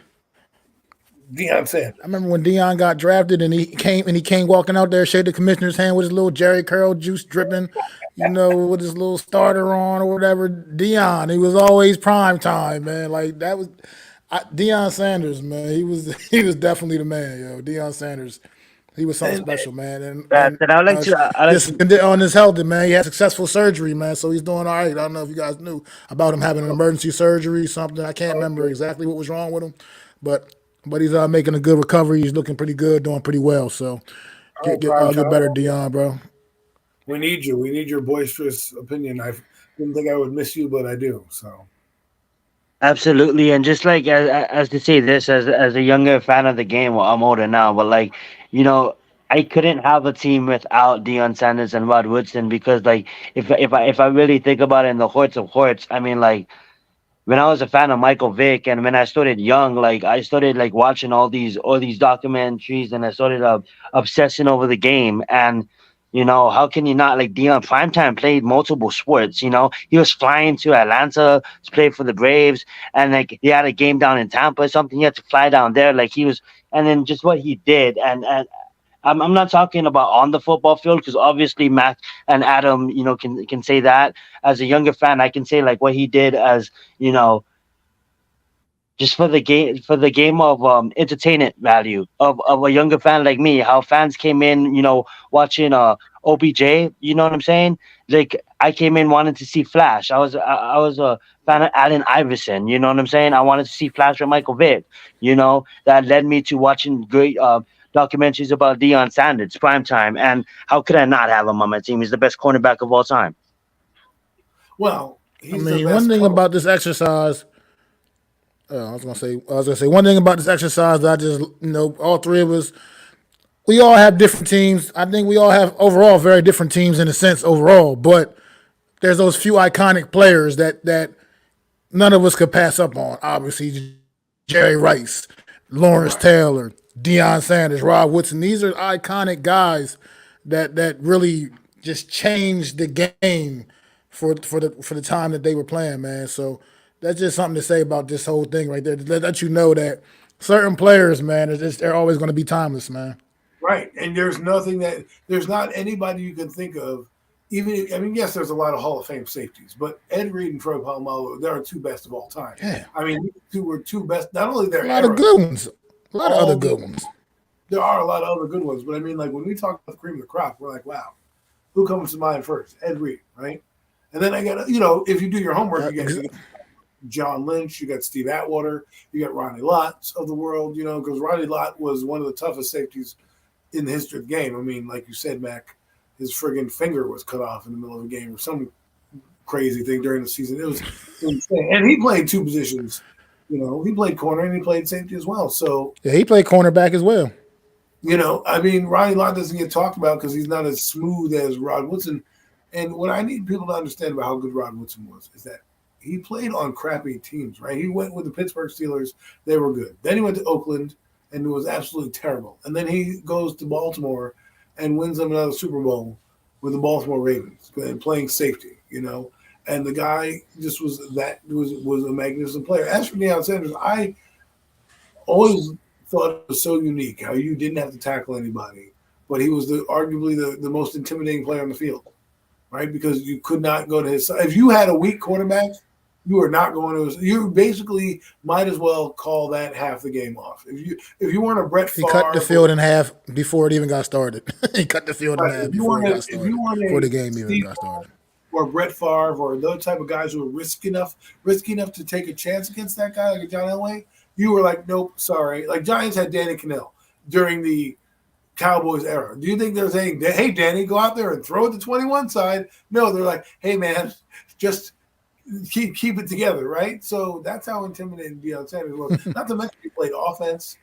He played special teams, there was a lot of room for him to get injured, and he excelled at everything he did. Sometimes there are just great athletes that transcend their positions. And like you said, Lawrence Taylor, Deion Sanders, Rod Woodson. I mean, for the fact that you, Zion, can appreciate Rod Woodson. Oh, absolutely. It goes to show how special he was. Absolutely, man. Like it Well, was absolutely. very impressive, man. I want to say one thing I want to say too, guys, real quick. I'm proud of you guys. One guy, I'm proud of you, everybody here, man. I think we put together some really good offensive lines. I appreciated everybody's offensive line. You guys' offensive lines you put together, man. When you read off those names, made me proud because there was a lot of good. Once again, it's a big group of guys, a lot of good guys we could all went with, and I think we all put together some really nice O lines, man. I can appreciate that as a former O lineman myself. Definitely appreciate it, man. I think nobody's messing with any of these offensive lines. These would be absolute game changing offensive lines if they were able to put together and exist. I mean, if you want, we can go over the teams again for everyone, the full teams now. If you guys remember or have it written down, it's up to you. Yeah, I won't mind on. I was gonna say, well, fast though, like in Rod Woodson, like how could I not? This guy was, I believe, was like a 10 or 11 time Pro Bowler, and like was like all decade multiple. He's in the seven. Like it's just growing up. He was all Like decade you in the know, '90s, and he was all decade in the 90s and the 2000s. 2010s, because growing up, why Ed Reed was on my team is because when the Giants was appearing in those Super Bowls early when I was watching the game, like Ed Reed was like the interception lead in back to back. He was like in 6, 7 Pro Bowls back to back. Like he was a first team back to back, and then like Ed Reed led me to like, oh, like I was thinking like Ed Reed is one of the best all time. After I know he's a safety obviously, but I was like watching Dion, and I'm like all this shit he was proving, and then that led me to doing my research. And then that led me to Rod Woodson. And that's why, Adam, is like, how could I not? How could I not have Rod Woodson and Deion Sanders? But I would love to read the teams back because I wrote mine down. Let's Well, get it. the thing is, the only reason I say that is because you had Revis Island. That's more in your wheelhouse of trajectory, right? I'm not saying that Rod Woodson wasn't, but Oh, you're no, young. true, You're yes. you're a young guy learning the game when you came in. Rod Woodson's career was at the tail end, right? And you said your reference point was a lot of guys that you had seen. So to me, the fact that you respect Rod Woodson like that, it's cool to see, because I think Rod Woodson isn't talked about enough in terms of top 10 DBs of all time. I think we kind of just gloss over, we say all the fancy names, but then when you look at it, Rod Woodson, and then I also have to shout out Ronnie Lott, because growing up, he was one of the hardest hitting safeties I've ever heard about. And just a legend. When you have legends of stories, like no one can tell you the story true, but it always gets more exaggerated. Oh, his finger came off. Man, they chopped off his whole finger. That type of story. You're obviously a legend in the game, and Ronnie Lott was a legend in the game. So how about we do this? Mac will read your team off. Zion will read your team off, and then I will go, and we will go over the teams and just see where we all stand, and then we can maybe field it for some put a bow tie on it with some off-season musings with the NFL. We can talk about some of the transactions that might be going on, and then we can call it a show. All right. How about we start with you, Mac? Review your team, please. All right, real quick too, before I do, I just wanted to say, shout out Miz, Lou, G Nation, Coach Ed. Thanks for popping in, man. Really appreciate you guys, man. Bookend tackles too, though. Definitely appreciate y'all coming and joining in. But let's take it from the top. Offense, all right. Offense. Quarterback, man. Tom Brady, man. Like I said, all he does is win. 20-something years, and all he did was win football games, man. Look, the titles, they all speak for themselves, man. 10 Super Bowls, 7 Super Bowl wins. That's just something that we'll probably never see duplicated, because that's just not something that happens. I'm sorry, as great as Patrick Mahomes is, I don't think he's going to play in 10 Super Bowls. I don't think he's going to win 7. But we'll see. Time still figure that all out. But at running back, I got Jim Brown.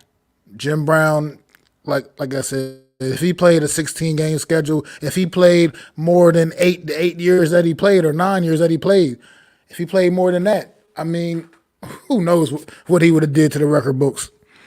Another one, my other running back, Bo Knows. Look, it's unfortunate what happened to him. Injuries really just shortened what was going to be a great career.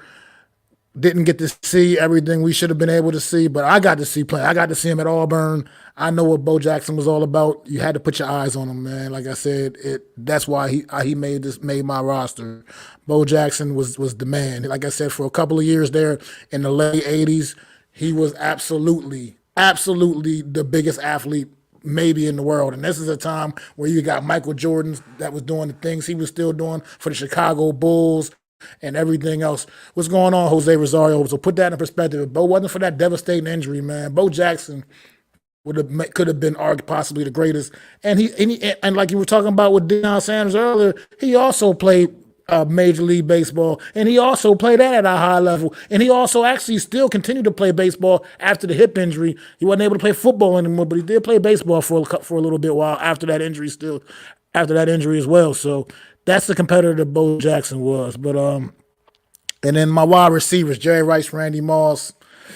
That's just what I had to go with. Those are my two favorite wide receivers of all time, personally. So that's what I had to go with there. Tight end, Tony Gonzalez. Once again, just the man. He was absolutely the man. Tony Gonzalez came out Kansas City. on very, very, very, very bad Kansas City Chiefs teams when he played for the Chiefs, and he was the absolute man out there. And he finally got traded to a much better team in Atlanta, and he was still over there showing off as well to finish his career out. So Tony Gonzalez is definitely my tight end. And then my O line, like I said, started my 2 tackles, Jonathan Ogden, my 2 guards, Bruce Matthews, Larry Allen. And in the center of that offensive line, I got my guy, Marquise Pouncey, who I just love the way he played watching him in Pittsburgh, man. He was an absolute stud at the center position. He might not be the sexy pick, but he was the man, and he handled his business in Pittsburgh. And then as far as on defense goes, man, I had a 4-3. I picked a 4-3 defense. My DNs, Reggie White, Bruce Smith. My D tackles, John Randall and Aaron Donald. And then my linebacking core, I'm just proud of this linebacking core. I just think these are 3 nasty individuals that just put fear into the heart of their opponents, man. And that's obviously on the outside, Lawrence Taylor, Derek Thomas. And in the middle, the mean, nasty Dick Buckus. And like I said, if you don't know, because Dick Buckus played way, way, way back. If you don't know, pop a highlight tape in and see how the middle linebacker position is supposed to be played. And without Dick Buckus, there would be no Jack Lamberts. There wouldn't be no Mike Singletary's, Earl Lackers, none of them other cats. Dick Buckus, middle linebacker. I'm trying to tell you, man, he was an absolute game wrecker. He was an all-pro every year of his career. Every year of his career, he was an all-pro.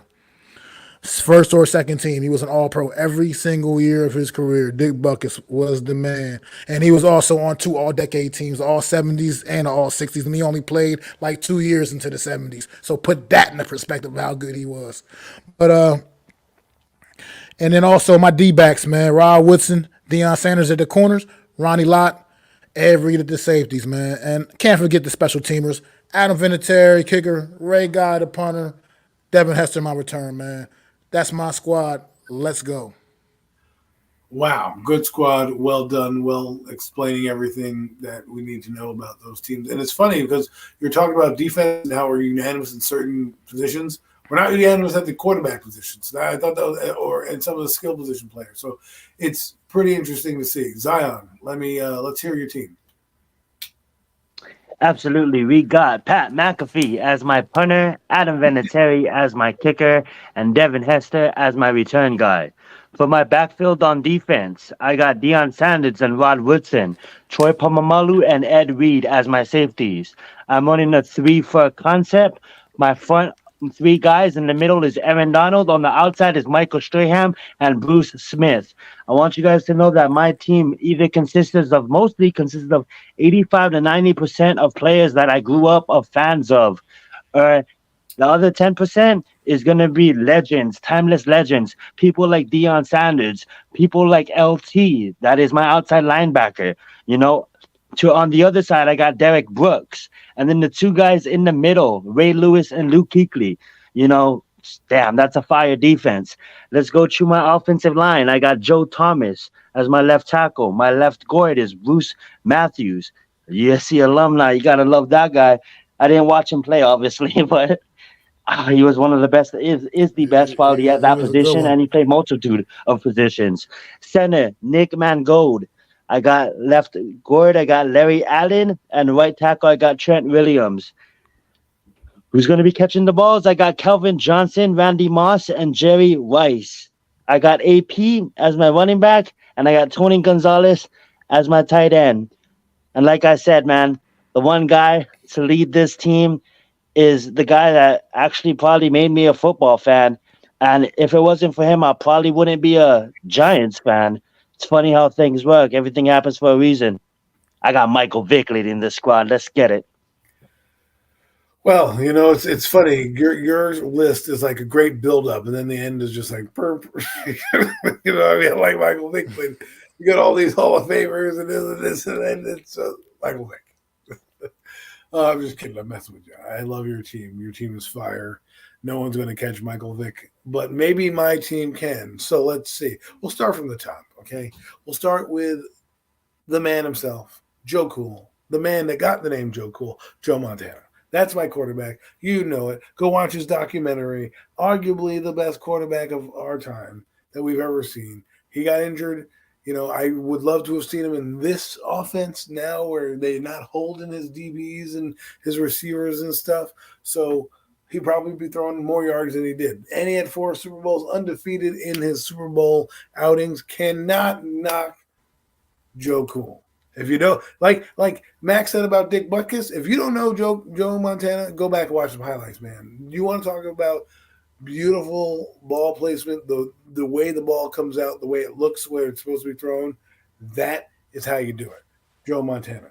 Now, my running back is LaDainian Tomlinson. Love that guy. I loved him growing up. He was within my wheelhouse. I love Barry Sanders, but this is my Barry Sanders, LaDainian Tomlinson. I decided to go with the 2 tight ends, so I took Shannon Sharp and Jason Witten. I need a guy to block for LaDainian Tomlinson, so I take Jason Witten. As much as it pained me, he is the best 2-way tight end I've seen in my lifetime, okay? And then you have Shannon Sharp. Who could not like that guy? The guy was a receiver in a tight end's body. The guy was catching passes all over the field. He has like 13,000 yards as a tight end. That's insane to think that happened. He had a 95-yard touchdown in a playoff game against the Oakland Raiders to win that game, to put them into the Super Bowl that year in 2000. So got him.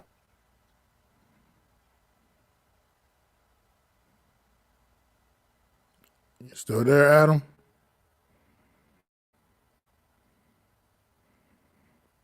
Seem to be having some technical difficulties there with Adam, man. But yeah, one of my biggest just come back with like one of my biggest surprises, man, between all 3 of our teams here. None of us had Barry Sanders on the roster. None of us selected Barry Sanders. That's one of my biggest surprises that I was like, oh, because I didn't go. I know I didn't go there. Guys at Joe. Right, Adam's back. Cutting in and out, Adam. Yeah, but so like I was saying, I was just kind of stunned that we didn't have like Barry Sanders on the squad.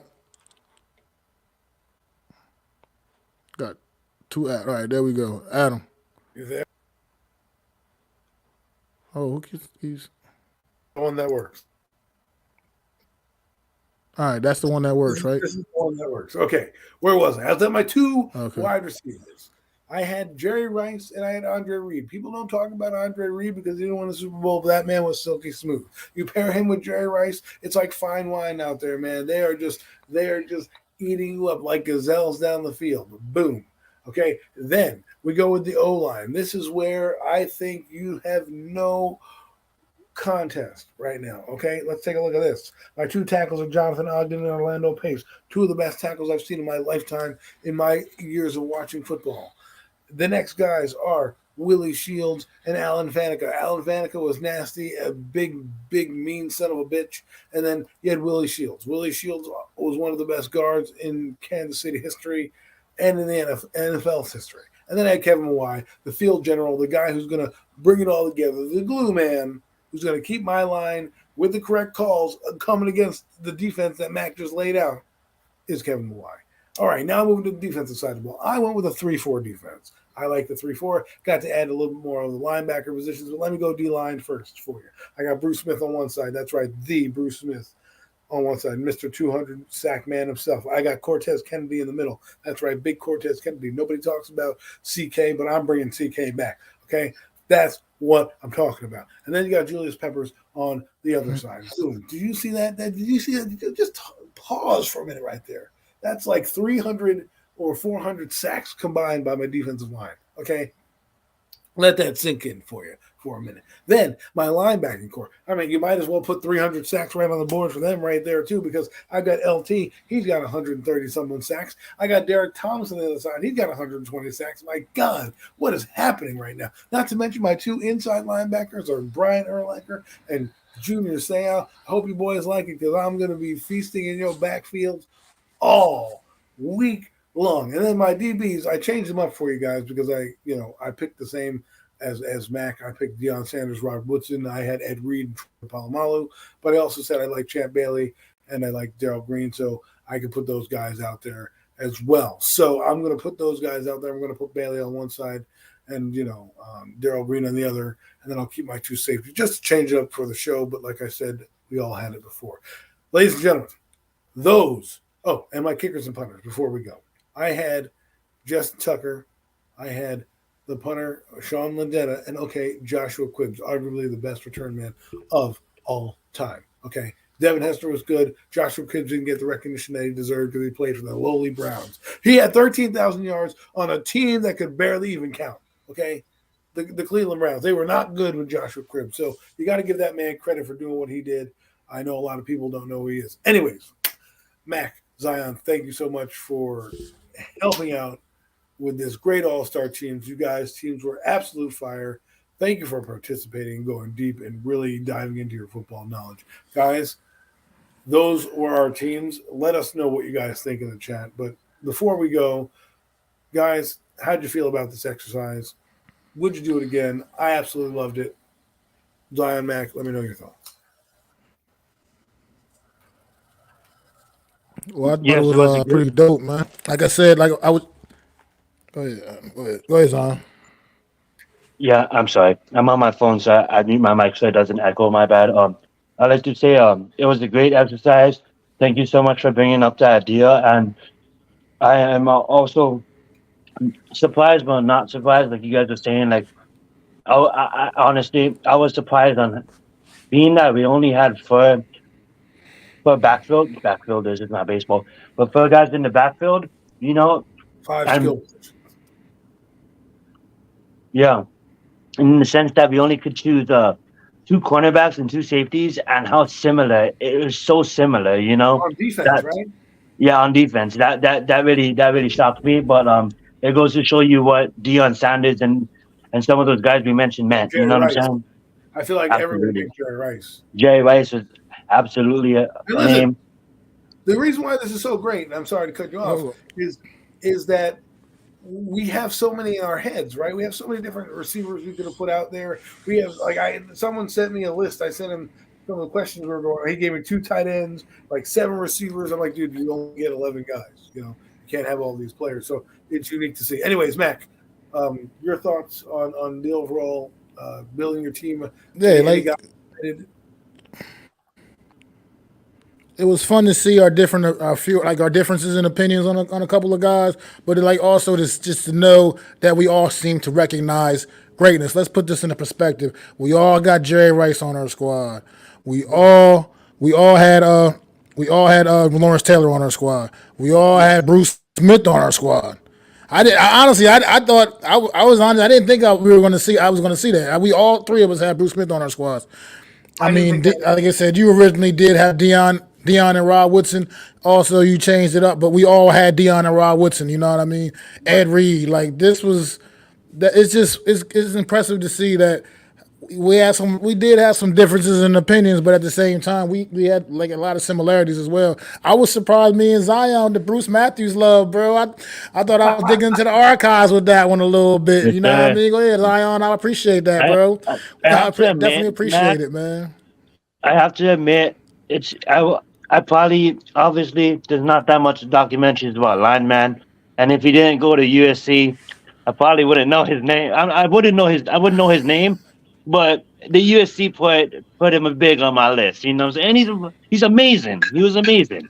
But it's just funny how I we didn't really talk about these lists. We tried to keep them quiet from each other, and not let anyone in on the exercise. So the fact that we picked guys and we didn't talk about players specifically is kind of interesting as well, because I didn't know you were going to pick Bruce Smith. I didn't know who your quarterbacks were going to be. He picked Michael Vick.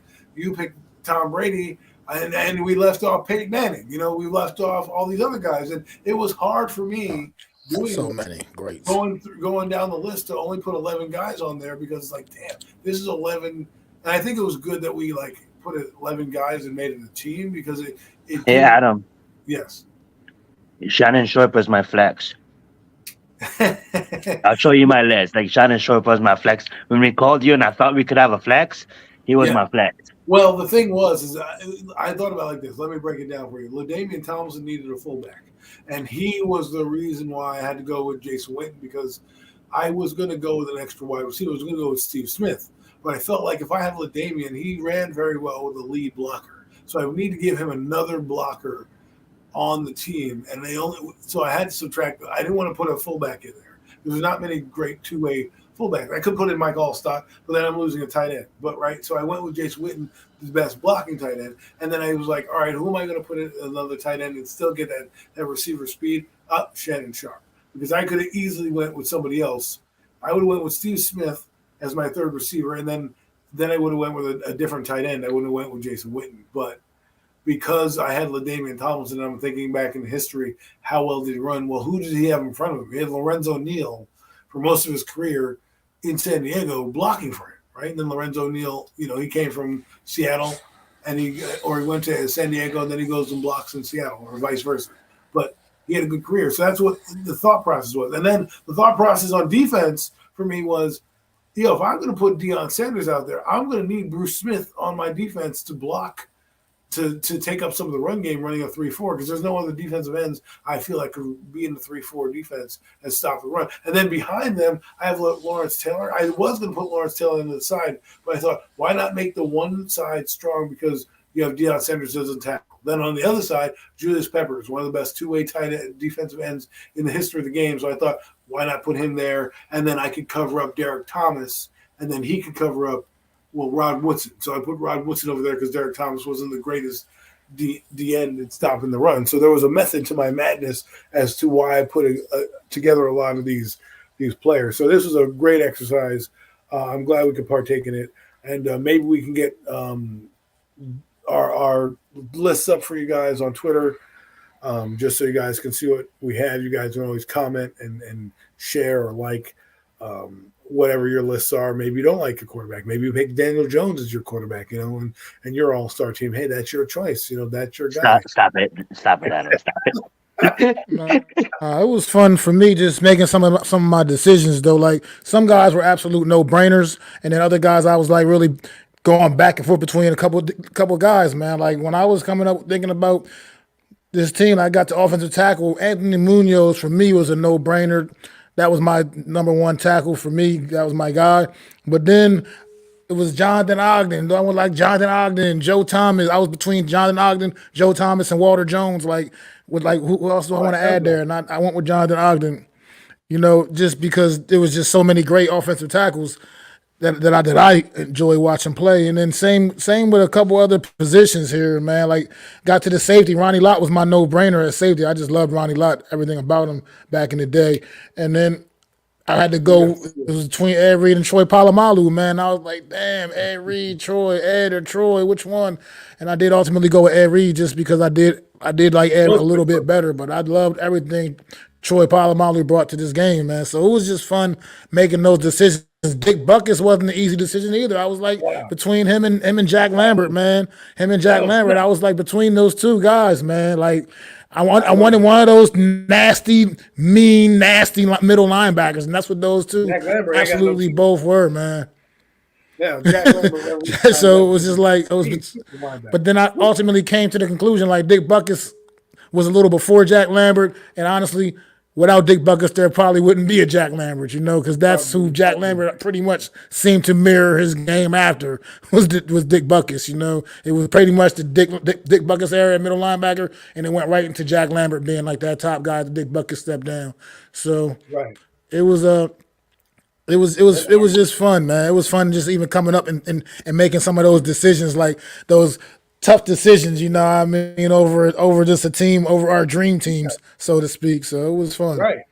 And we didn't even get to get like guys like Mike Singletary, like a linebacker like that. Or, some other guys. You could even put like Fletcher out there. There's so many other guys that lots of greats.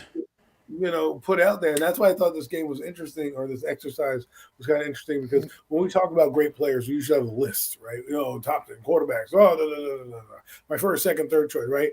This one, you only had one choice. And it's hard because that was it. We weren't going to give you a backup quarterback. We are not giving you a backup running back. I'm not letting you have slot guys. I'm giving you 11 personnel, 11 players on one side and 11 players on the other. Pick your poison. And I just think it was great. But anyways, and I'd like to say something real fast, Adam, too.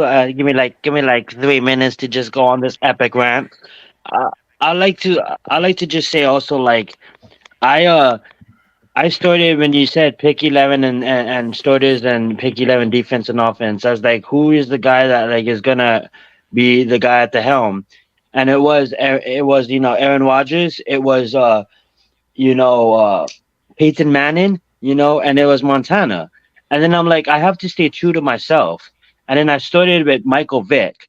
And then with Michael Vick, I started comparing generations in my mind. I'm like, what did I have fun watching? Like I have so much fun, and no disrespect against players of this generation, but I just had so much fun. And I got to see Tony Gonzalez later on in his career in Atlanta.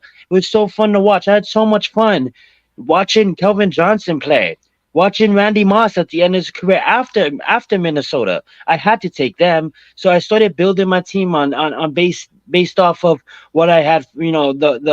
The powerhouses of my time included in with powerhouses of known names that you have to have, kind of like your Jerry Rice's and your Deion Sanders of the world. And even if you go on the defensive side with Troy Polamalu and Ed Reed, I absolutely loved watching them play. Luke Kuechly and Ray Lewis was my favorite players when they played.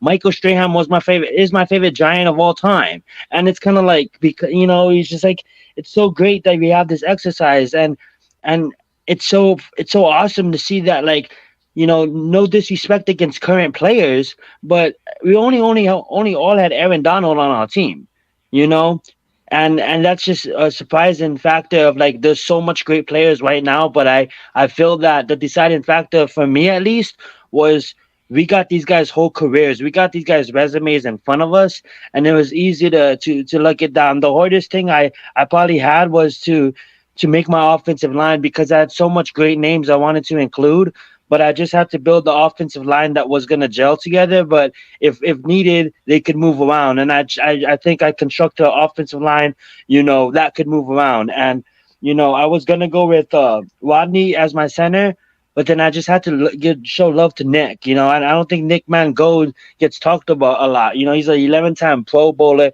played for the Jets. And it was early on in my NFL days when I was watching him. But I mean, like, the fact of the matter, I know a center's name. Like, I don't have to Google a center. Like, I knew who was going to be my center. Like, was just amazing, and that's what showed you, like, what he was, And then shout out to Nick. I just want to say that. But, like, I just have to say thank you, Adam, and thank you, Matt, for participating in this activity. And I'll pass the hosting duties back to you, Adam. Well, thank you. That was very well said. I want to just say we are three different generations of football, and we all were unanimous on certain players in this exercise. Mac's a little older than me, so he saw some guys. Zion's a little younger than me, so he may not have seen as many guys as Mac and I have seen. And the fact that we have landed on certain players across generations and across age gaps tells you how big those guys were in this sport. So hell of an exercise. Well done, fellas. Appreciate you both. But that concludes our major event on Premium Takes. Our special today was our Billy of our all-star teams. Hope you enjoyed those unique teams. As you saw, we differ on many different guys, but we also were the same on many others. But guys, let them know where they can find us and what we can do, and let's ride off into the sunset on this beautiful Sunday. Not forgetting our one fallen horseman. Jeff, your thoughts, prayers. We do this with you. We love you. We miss you every day. Guys, where can they find us? Absolutely.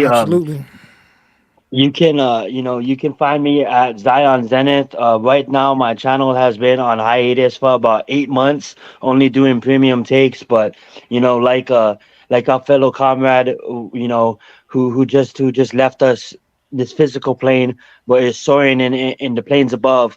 R.I.P. Jeff will never be forgotten.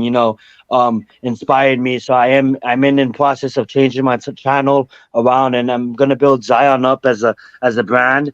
And hopefully, if you're a fan of me, you'll love my channel, because we are gonna try to have a schedule. But I am gonna do movie reviews, video game reviews, sports reviews. I might be doing tier lists, just randomly talking, but also coming with great podcasts on the way soon, with Premium Takes being a part of that lineup. So right now, nothing going on much on my channel, but stay tuned. Zion Zenith will be soon to change, and hopefully it's a place that you can come to, like a zone, and just kick it up. And hopefully, who knows, you might want me to review the latest movie, the latest TV show that you are currently watching. And we can go episode by episode, or we can have fun with it. So that being said, you can find me at Zion Zenith. I want to say thank you again to my great host with Mac, the Giants fan, and Adam Costas. And once again, thank you, Jeff, for everything you did for this show and you still do for the show. And I'm gonna pass it over to Mac to you can find him where you can find him. Let's get it, Mac. Absolutely. Thank you, Zion. Yes, definitely. You can find me right here at Mac the Giants Fan, MacDa Giants Fan on all platforms, Facebook, Twitter, Instagram, TikTok. You can find me right here on YouTube, man. Mac the Giants Fan, MacDa Giants Fan, man. Holding it down, representing the Big Blue Cool, representing hardcore sports. Make sure you sub up to all of those platforms, man. Sub up to Hardcore Sports, sub up to myself, Mac the Giants Fan, my guy Zion Zenith, my guy Adam Costas. Make sure you hit that thumbs up for our streams, man. This right now is broadcasting on all three of our platforms, and it's also broadcasting on the Hardcore Sports Network. Make sure you hit that like button on all platforms. We really would appreciate it. Hit that day and make sure you hit that bell, man. That bell that you know when we coming out with new stuff, man. Every time we're gonna keep bringing that heat for you, and we will see you next week, man. What you got, Adam? Well, I don't have much more to say other than thank you so much. But you can also find Mac and I. We do the real deal NFC East Roundup. We're going to be starting that up in mid to late July. We're going to have some shows. Already reached out to a couple fans. We're going to bring in some NFC East fans to give you guys a roundtable talk of what's going on with the NFC East. I do the Hurry Up Live. I try to do that show when I can, but I also have a couple other podcasts in the works with a couple other guys in the background. We have one with AK called Real Talk No Bullshit. We're going to try to see if we can keep that one going. It's just us talking about just the sports and the NFL landscape, one from a Giant perspective, one from an Eagle perspective. Don't know how many shows are going to come out, but we had one last week, so go check it out. It's probably on the Hardcore Sports Network. But, guys, I appreciate you guys so much. You are the best co-pilots I could ever have, as well as our angel co-pilot who's always riding with a Jeffrey T, NYG, Jeffrey T. Mac, if you could close us out the way you brought us in, I would love that. Ladies and gentlemen, thank you for listening. Mac. I'd like to say thank you all for joining in. We had fun with this stream, man. We really appreciate you guys out there in the chat. So thank you all for coming by. This has been another episode of the Premium Takes Podcast. Riding out with the 4 Horsemen. We are back, baby. The Horsemen is back. We riding again, man. This is always going to be for our guy, NYG Jeffy T85. Rest in peace. We love you, bro. We love you, man. Horsemen